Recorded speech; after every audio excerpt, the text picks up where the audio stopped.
বেহেশত এবং দোজখকে বানিয়েছেন।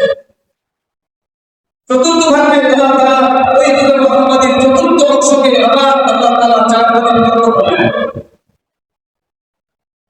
চার ভাগে বিভক্ত করে প্রথম অংশ দ্বারা আল্লাহ রাব্বুল আলামিন মুমিনের চোখে জ্যোতিকে বানিয়েছেন। দুই নম্বরে আল্লাহ তাআলা মুমিনের অন্তরের নূরকে বানিয়েছেন। তিন নম্বরে আল্লাহ রাব্বুল আলামিন মুমিনের অন্তরের নূরে তাওহীদকে বানিয়েছেন।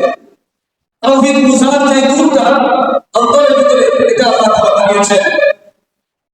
চতুর্থ যে অংশ ছিল ওই অংশ দ্বারা আল্লাহ তাআলা বাকি মাখলুককে আল্লাহ তাআলা সৃষ্টি করেছেন।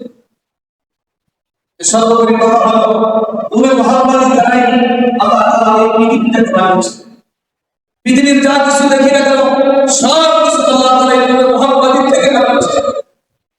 আর এই নূরে মুহাম্মাদকে বানিয়েছেন